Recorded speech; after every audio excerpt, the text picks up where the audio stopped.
Assalamualaikum warahmatullahi wabarakatuh. Bismillah. Alhamdulillah. Allahumma sholli ala Muhammad wa ala ali Muhammad. Berjumpa kembali bersama saya channel Al Husain. Kali ini saya akan membacakan sebuah kisah yang ditulis oleh Abdullah Al-Surainji yang berjudul Turun-temurunnya keluarga dari Syekh Muhammad bin Abdul Wahab. Memasuki bab berikutnya adalah generasi setelah cicit-cicitnya Syekh Muhammad bin Abdul Wahab. Memasuki bagian berikutnya, bab berikutnya, yaitu Syekh Abdul Latif bin Muhammad bin Abdurrahman bin Abdullah bin Muhammad yang wafat pada tahun 1398 Hijriah. Syekh Abdul Latif bin Muhammad bin Abdurrahman bin Abdullah bin Syekh Muhammad bin Abdul Wahab di antara ulama Al-Syekh dari silsilah Al-Misri, seorang qadi, imam dan khatib di Riyadh. Beliau dan silsilah keluarganya terkenal dengan sebutan Al-Misri dari rumpun besar Al-Syekh.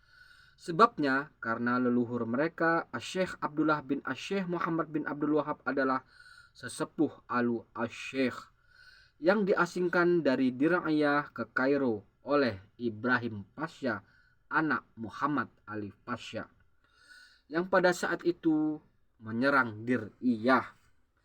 Syekh Abdullah bahkan meninggal di Mesir pada tahun 1244 Hijriah, sebagaimana bisa pembaca rujuki dalam biografinya di buku ini. Ketika Imam Turki Al-Saud berhasil mengusir sisa-sisa pasukan Pasha Mesir dan mendapatkan kembali kekuasaan di Najd, kakek beliau Syekh Abdurrahman bin Abdullah sudah berumur dan lemah sehingga tidak punya kekuatan untuk kembali ke Najd. Adapun ayahnya yang lahir di Kairo berhasil pulang ke Najd dan menetap di Riyadh pada tahun 1288 Hijriah. Kepulangan beliau setelah ayahnya yaitu Syekh Abdurrahman meninggal. Beliau inilah yang pertama kali dijuluki Al-Misri dan anak keturunannya dikenal dengan sebutan Al-Misri. Syekh Abdul Latif bin Muhammad dilahirkan di kota Riyadh dan tumbuh dewasa di sana. Beliau masuk kutab atau pondok pesantren, belajar menulis, membaca dan menghafal Al-Quran di hadapan Al-Muqri Abdurrahman bin Mufairij. Tatkala beranjak remaja, beliau mulai belajar kepada para terkemuka ulama Riyadh, di antaranya Syekh Sulaiman bin Samhan dan Syekh Hamd bin Faris. Syekh memiliki kompetensi yang baik di bidang tauhid, tafsir, hadis, fikih, faraid, nahwu dan lainnya. Beliau ditunjuk sebagai qadi di provinsi Al-Aflah dan melaksanakan pekerjaannya dengan baik. Setelah itu beliau pindah menjadi imam dan khatib di Al-Jami Al-Kabir di Riyadh, yaitu Jami Al-Imam Turki. Itu berlangsung hingga beliau meninggal. Beliau meninggal di Mekah Al-Mukarramah pada bulan Ramadan tahun 1398 Hijriah, di saat beliau datang untuk melaksanakan umroh. Semoga Allah Ta'ala merahmatinya. Demikianlah kisah dari Syekh Abdul Latif bin Muhammad bin Abdurrahman bin Abdullah bin Muhammad bin Abdul Wahab.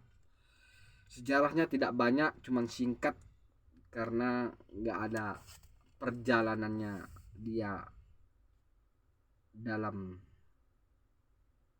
berjihad atau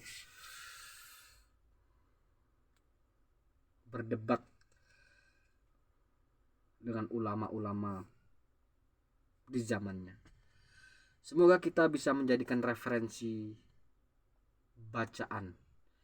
Kita tahu dan kita ngerti bahwasanya memang keturunan dari Syekh Muhammad bin Abdul Wahab adalah seorang ulama. Banyak dari para ulama-ulama.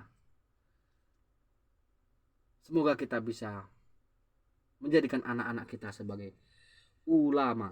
Subhanakallahumma wa bihamdika asyhadu alla ilaha illa anta astaghfiruka wa atubu ilaik.